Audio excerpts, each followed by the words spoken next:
Bonjour mes amis, que Dieu vous bénisse, qu'il vous bénisse en vous donnant la compréhension, que le Saint-Esprit vienne vous donner la compréhension pour que vous ayez la pensée du Seigneur Jésus, la pensée du Seigneur Jésus,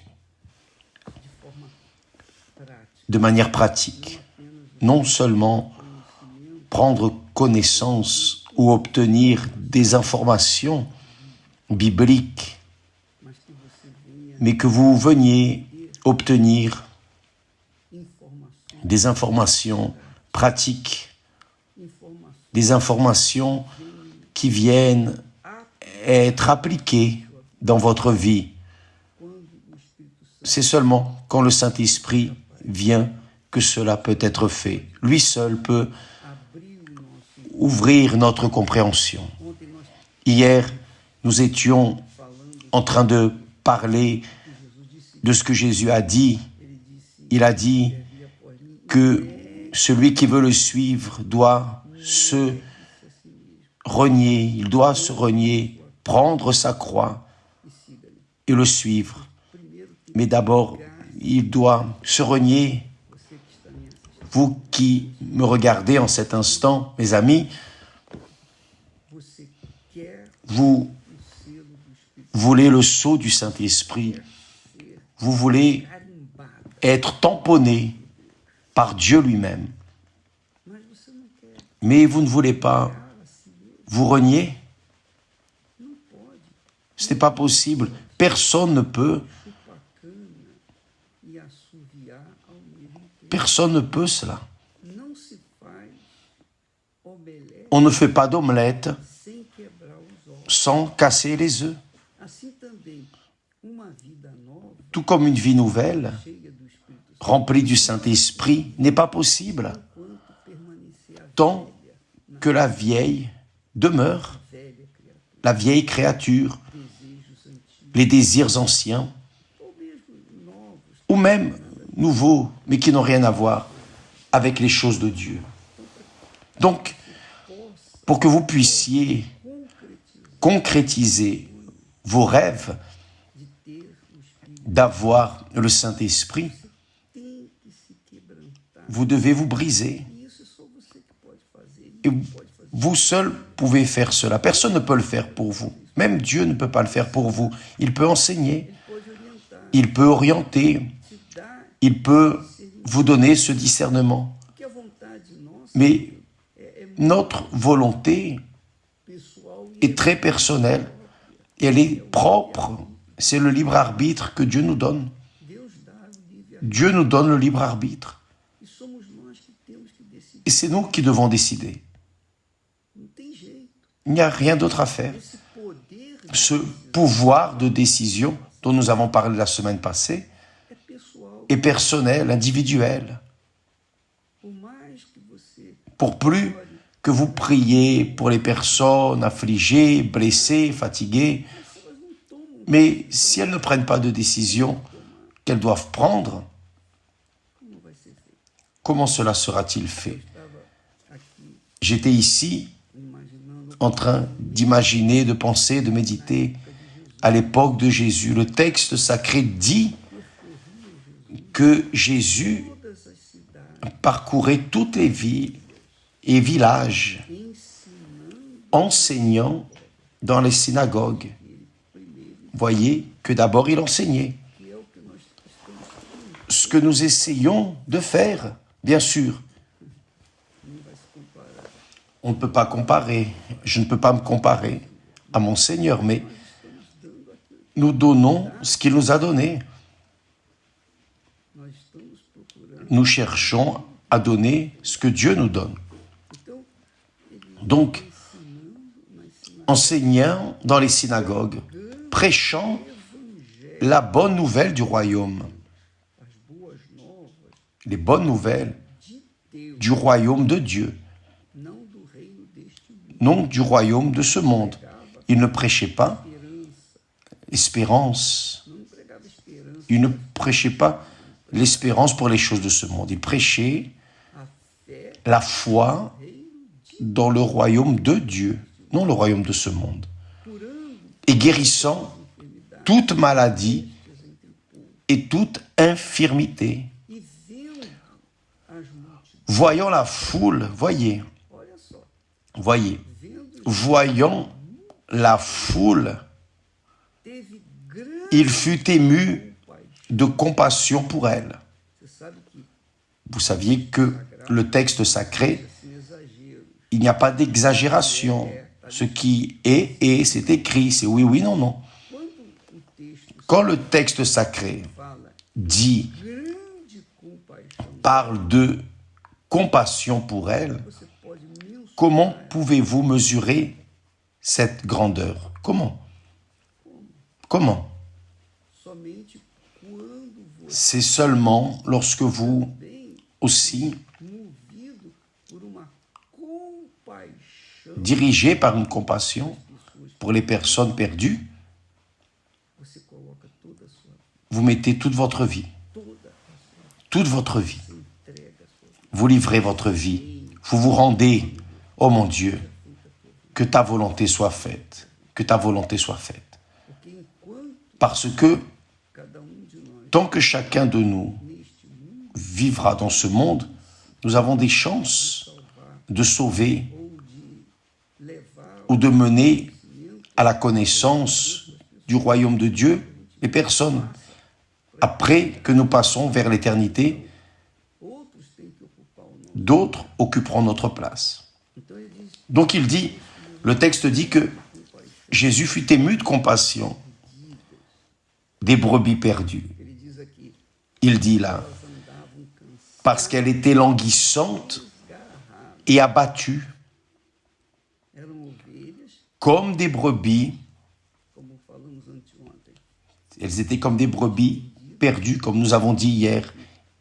Il dit ici, elles étaient languissantes et abattues, comme des brebis qui n'ont point de berger.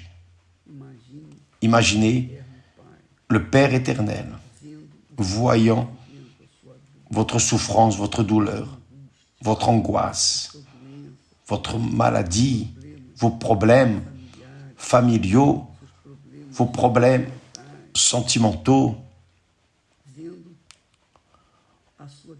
voyant votre dépression. Et que peut-il faire? Ce qu'il peut faire, il l'a déjà fait. Lorsqu'il est mort sur la croix et a porté sur lui, il a porté sur son corps ce que vous avez là maintenant. C'est cela même. Vous me regardez en cet instant et vous pensez, ah, Dieu ne sait pas ce que je passe. Vous ne connaissez pas Dieu, vous n'avez ni même idée de qui est Dieu Père de notre Seigneur Jésus-Christ. Vous n'avez pas idée. Parce que lui, dans sa miséricorde infinie, sa compassion, son amour infini, pratique, non l'amour sentiment, mais l'amour pratique, il a donné son Fils. Il a renoncé à son Fils unique, Jésus, pour qu'il puisse venir au monde, incarner dans ce monde et porter toute la malédiction que les personnes du monde entier, depuis Adam et Ève, jusqu'au dernier homme de cette terre, jusqu'à ce que tout termine. Il a pris toute la souffrance, votre souffrance. Vous qui êtes en train de gémir, il a attrapé votre souffrance sur son corps. La souffrance de votre père, de votre grand-père, de votre grand-mère, de votre arrière-grand-père, de nos ancêtres. Il a tout pris. Tout ce qui n'est pas bon, toutes les malédictions décrites dans la loi, il les a portées sur lui. Les malédictions passées, présentes et futures. Il les a prises sur son corps.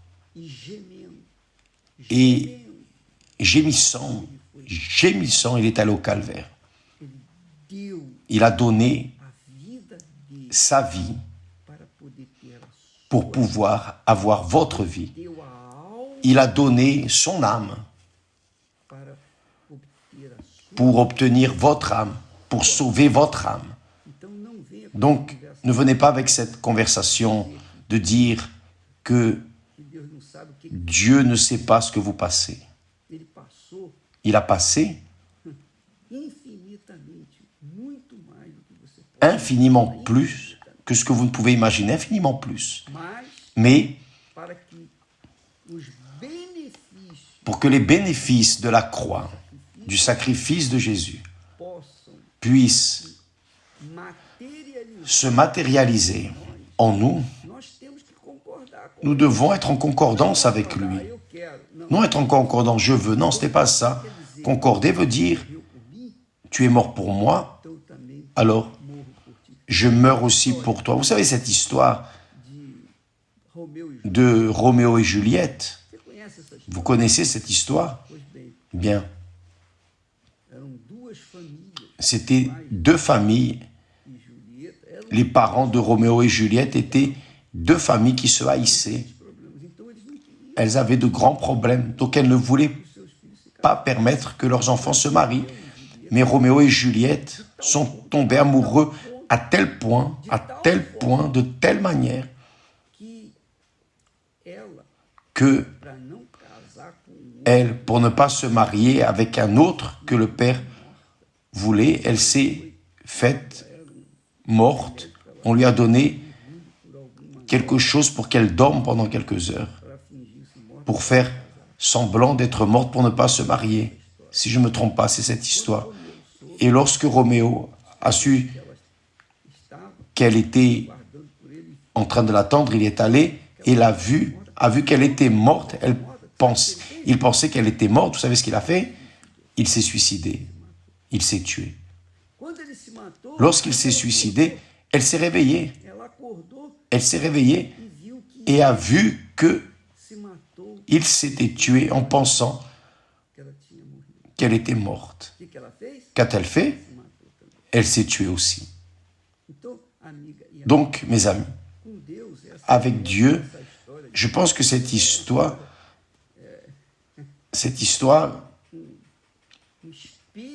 est un miroir de ce que Dieu a fait au Calvaire. C'est le miroir d'Ésaïe 53. C'est le miroir de ce que Dieu veut. Le texte dit ici qu'il a eu compassion, il a été ému de compassion de cette multitude perdue, comme des brebis perdues qui n'ont pas de berger. Alors, il a dit à ses disciples, la moisson est grande, mais il y a peu d'ouvriers. Peu d'ouvriers. Pourquoi peu d'ouvriers? Parce que la plupart d'entre eux veulent prendre soin de leur propre vie, solutionner leurs problèmes. Regarde leur nombril. Donc Jésus dit, priez donc le maître de la moisson d'envoyer des ouvriers dans sa moisson. Sa moisson, la moisson est à lui. Il ne manque que des personnes disponibles, des personnes qui sont déjà mortes pour le monde, sont mortes par passion pour les âmes, sont mortes par passion pour le Seigneur Jésus, qui veulent, qui sont prêtes à donner leur vie pour les autres personnes. Donc, comment est-ce qu'une personne en saine conscience peut-elle exiger de Dieu, par exemple, le baptême du Saint-Esprit, si elle ne pense qu'à son nombril, elle ne pense qu'à ses projets personnels, ses rêves? Ce n'est pas possible. Cela n'est pas possible. Beaucoup de personnes viennent vers moi et disent, évêque, je veux faire l'œuvre de Dieu. Je suis prêt à faire l'œuvre de Dieu. Et là, on évalue et après on découvre que cette personne voulait résoudre ses problèmes personnels en utilisant l'œuvre de Dieu comme un instrument. L'œuvre de Dieu, mes amis, exige une reddition complète, une remise complète. Vous vivez pour cela. Vous devez vivre pour cela. Seul le Saint-Esprit peut nous faire vivre pour ce qu'il veut. Seul le Saint-Esprit.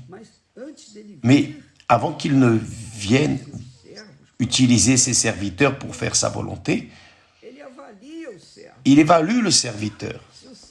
Si le serviteur a une mauvaise intention, il ne va pas. Pourquoi est-ce que le Saint-Esprit, pourquoi est-ce que Jésus, qui est celui qui baptise, c'est lui qui baptise du Saint-Esprit, comment est-ce que Jésus va baptiser du Saint-Esprit une personne qui ne pense qu'à son nombril, qui veut le Saint-Esprit pour prendre possession, conquérir sa place au soleil dans ce monde? Cela ne va jamais arriver. Elle va perdre son temps. Le jeûne de Daniel est pour renoncer, par exemple, renoncer aux pensées de ce monde. Ça commence maintenant le 11, ce dimanche. Et c'est un choix bien exprès, parce que disons que le Brésil a jusqu'à la finale. La finale du Brésil va être le 18, s'il va en finale. La finale de la Coupe du Monde sera le 18. Donc, nous serons au milieu du jeûne de Daniel. Et là, vous allez voir réellement qui est qui véritablement est mort pour ce monde et qui est encore à moitié mort pour ce monde. Ce sont les zombies à l'intérieur de la maison d'Israël, perdus de la maison d'Israël. Donc, mes amis, si vous voulez recevoir le Saint-Esprit, si vous voulez gagner des âmes, si vous voulez servir Dieu, si vous voulez être un instrument de Dieu, alors vous devez mourir pour ce monde, mourir pour vos passions, pour vos désirs, volontés. Vous devez faire exactement ce que Jésus a dit.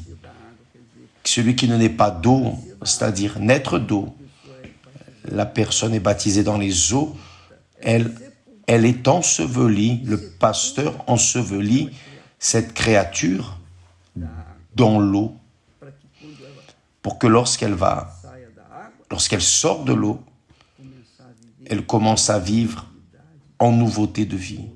Nouveauté de vie. Et là, oui, le Saint-Esprit vient. Parce qu'en vérité, le correct, ce serait cela. Quand la personne est baptisée d'eau, elle recevrait directement le Saint-Esprit, ce qui est arrivé à Jésus. Cela devrait arriver dans la pratique, mais vous savez comment sont les choses. Les personnes qui sont baptisées plusieurs fois, mais la vieille nature continue en elles, donc le baptême n'a servi à rien. Si le baptême n'a pas servi, comment le Saint-Esprit va-t-il descendre sur elle? Si elle n'est pas morte pour le monde, comment le Saint-Esprit va-t-il l'utiliser? Va-t-il descendre sur elle? Donc Dieu, dans son infinie sagesse, a déjà choisi. Il sait qui véritablement est disposé ou non de renoncer à toute sa vie, un Roméo de la vie, disons, et une Juliette. Il est prêt, il sait qui est prêt à mourir pour lui. Et sur eux, il vient et fait l'œuvre. Mes amis, vous seuls pouvez opter, choisir. N'allez pas dans l'émotion, n'allez pas dans le sentiment, non. Vous devez y aller dans le raisonnement, la raison. Quelle que soit votre décision en relation à Dieu, n'y allez pas dans l'émotion, parce que beaucoup de personnes font cela et vivent perturbées. Allez dans la raison, avec une foi rationnelle, une foi intelligente, une foi qui pense, pour qu'alors vous arriviez à la conclusion, non, je veux cela, je livre ma vie, j'ouvre ma main, je meurs pour ce monde, je suis prêt, ma vie est mienne, elle n'est ni à mon père ni à ma mère, ma vie est mienne, alors je fais d'elle ce que je veux, je la livre à Jésus et je vais assumer les conséquences.